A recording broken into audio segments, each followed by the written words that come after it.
हर रोज एक नई कहानी देखने के लिए चैनल को सब्सक्राइब करें और बेल आइकन दबाना ना भूलें।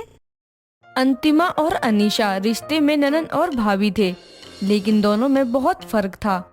जहां अनीशा आस्तिक थी, पूजा पाठ में विश्वास रखती थी, वहीं उसकी भाभी नास्तिक थी, जो पूजा पाठ व्रत से ऐसे दूर भागती थी जैसे कोई भूत देख लिया हो। उसकी ये आदत उसके ससुराल वालों को बिल्कुल भी अच्छी नहीं लगती थी, क्योंकि उसके घर वाले पूजा पाठ में बहुत आस्था रखते थे।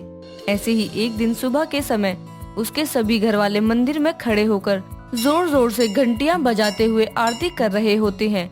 तभी अंतिमा कमरे से नीचे आती है और जोर से चिल्लाते हुए कहती है, अरे बस करो, बंद करो तुम सब इस शोर को। ये क्या लगा रखा है सुबह सुबह? भाभी आपने ये क्या किया? भगवान की आरती को आधे में ही रोक दिया। क्या जरूरत थी इतनी जोर से चिल्लाने की? हाँ अंतिमा, अनीशा सही कह रही है। क्या तरीका है तुम्हारा? ये तो मुझे पूछना चाहिए। पूजा करने का ये आप लोगों का क्या तरीका है? सुबह सुबह इतना शोर मचा रखा है। बहू, भगवान की पूजा सुबह में ही होती है और ऐसे ही होती है।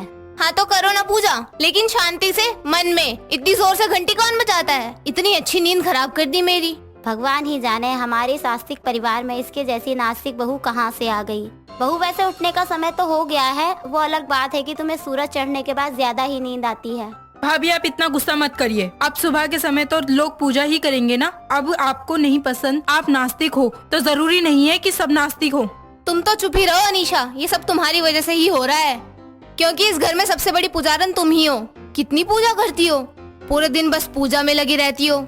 ये क्या तरीका मेरी बहन से बात करने का? तुम नास्तिक हो तो रहो ना, लेकिन मेरी बहन को आस्तिक होने का ताना मत मारा करो। जाओ यहाँ से, पूजा खराब कर दी हमारी। अजीत के इतना कहने पर अंतिमा गुस्से में वहाँ से चली जाती है।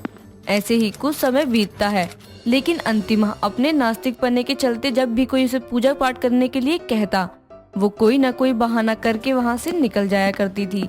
ऐसे ही एक दिन सुबह के समय सुमन अपने घर वालों के साथ हॉल में बैठी चाय पी रही होती है। तभी उसकी पड़ोसन मालती उसके घर आती है और कहती है, सुमन, मैंने आज शाम को रामायण का अखंड पाठ रखवाया है घर में। उसके बाद ही हम लोग अपने नए घर में गृह प्रवेश करेंगे। उसी के लिए तुमको बोलने आई हूँ। पूरे परिवार को आना है। हाँ हाँ, बिल्कुल आएंगे। ये तो बहुत खुशी की बात है मालती कि तेरा नया घर इतनी जल्दी बन गया। वैसे भी तुझे अपने पुराने घर में बहुत परेशानी उठानी पड़ी है, इसलिए तो इस बार पूरे विधि विधान और पूजा पाठ करके ही गृह प्रवेश कर रही हूँ। ये आप बहुत अच्छा कर रही है। वैसे आंटी, बिना पूजा पाठ किए कोई काम अच्छा नहीं होता। मैं ये सोच ही रही थी कि पूजा का नाम सुनकर मेरी आस्तिक नंद की अभी तक आवाज क्यों नहीं निकली। यार, एक और पूजा। मेरे घर में सुबह शाम पूजा कम होती है क्या, जब दूसरों के घर में भी जाऊं पूजा में? बहू, तुझे भी आना है। तू किस सोच में पड़ी हुई है? सुमन, बहू को जरूर ले आना। रामायण का पाठ सुनना है, अच्छा होता है। हो सकता है तेरे घर में कोई नए मेहमान का आगमन हो जाए। हाँ जरूर ले आऊंगी। और वैसे भी तू पड़ोसी होने के साथ साथ मेरी सहेली भी तो है। अनीशा, अपनी भाभी की शक्ल देख जरा। पूजा का नाम सुनते उसके शक्ल पे 12 बज गए, जैसे किसी ने उसकी जान ले ली हो। चुप करिए भैया, अगर भाभी ने सुन लिया ना तो आपकी शक्ल पर 12 बज जाएंगे। ठीक है, अब मैं चलती हूँ सुमन, घर में बहुत काम है।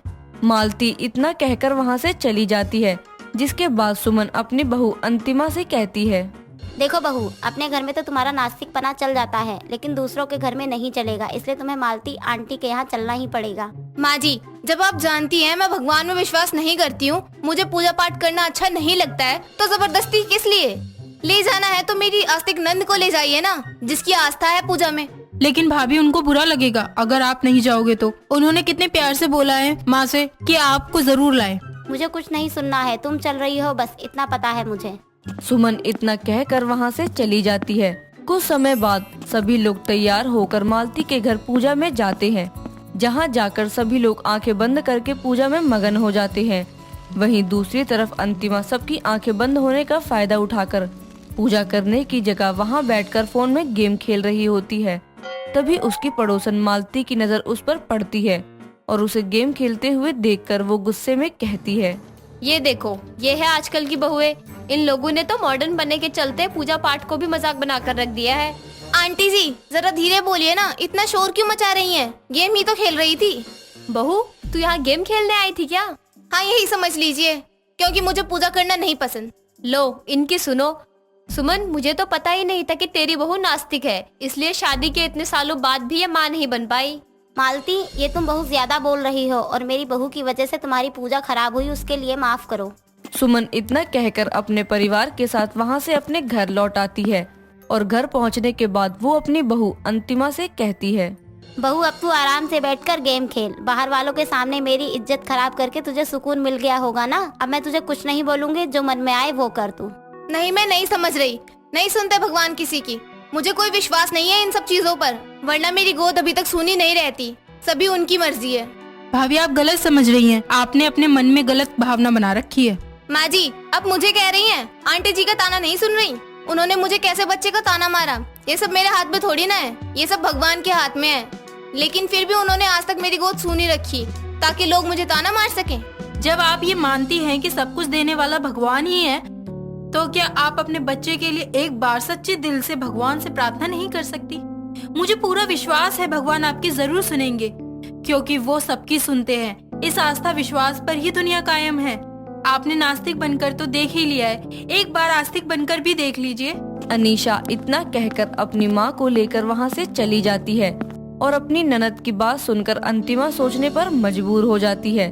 अगले दिन सुबह सभी लोग तैयार होकर मंदिर जाने के लिए निकल रहे होते हैं। तभी अंतिमा तैयार होकर उनके पास आती है, जिसे देखकर सभी लोग हैरान हो जाते हैं। तभी अनीशा कहती है, भाभी आज आप इतनी जल्दी उठ गई और तैयार भी हो गई, कहीं जा रही हो क्या? हाँ अनीशा, मैं भी तुम लोगों के साथ मंदिर चलूंगी। तुम्हारी बात सुनने के बाद मुझे एहसास हुआ कि शायद तुम सही कह रही हो, इसलिए मैं दिल से तुम लोगों के साथ मंदिर चलना चाहती हूँ और अपने बच्चे के लिए प्रार्थना करना चाहती हूँ। तुम्हारी बातों से मुझे एक आस मिली है। हाँ भाभी चलिए ना, भगवान चाहेंगे तो आपकी इच्छा जरूर पूरी होगी। तुम हमारे साथ मंदिर चलोगी? इससे ज्यादा अच्छी बात तो कुछ हो ही नहीं सकती। ये तो दुनिया की बहुत अच्छी बात है। लेकिन हाँ, तुम वहाँ जाकर ना अपने फोन में गेम मत खेलने लगना। आप मुझे चिढ़ा रहे हैं? रहने दीजिए, मैं अकेले ही चली जाऊंगी। अरे अरे अरे, तुम गुस्सा मत हो, मैं तो बस मजाक कर रहा था। बस थोड़ा सा ही मजाक किया था, छोटा सा ही मजाक था। वैसे ना मुझे ये मानना बहुत मुश्किल हो रहा है कि तुम और मंदिर जाओगी, जो जिंदगी में आज तक कभी मंदिर नहीं गई। ओहो, वैसे अच्छा है, चलो चलते हैं। बहू तू सच में दिल से हमारे साथ मंदिर चलना चाहती है या सिर्फ हमारी बात सुनकर हमारा मन रखने के लिए चल रही है? माँ जी, मैं पूरे दिल से और आस्था के साथ मंदिर चल रही हूँ, आपके साथ, जबरदस्ती नहीं। कुछ समय बाद सभी लोग एक साथ मंदिर जाते हैं, जहाँ अंतिमा अपने बच्चे के लिए सच्चे दिल से प्रार्थना करती है। ऐसे ही कुछ समय बीतता है और धीरे धीरे अंतिमा रोज मंदिर जाकर अपने बच्चे के लिए प्रार्थना करना शुरू कर देती है। ऐसे ही कुछ समय गुजरता है और समय के साथ अंतिमा की प्रार्थना रंग लाती है और उसकी सोनी गोद भर जाती है। और इसी तरह नास्तिक अंतिमा का विश्वास भगवान में और पक्का हो जाता है और वो अपनी आस्तिक ननद की ये बात मान लेती है कि भगवान से सच्चे दिल से की हुई कोई प्रार्थना अधूरी नहीं रहती। दोस्तों, अगर आपको ये कहानी पसंद आई तो इसे लाइक करें, शेयर करें और कमेंट करके बताएं कि कहानी में आपको सबसे अच्छा क्या लगा।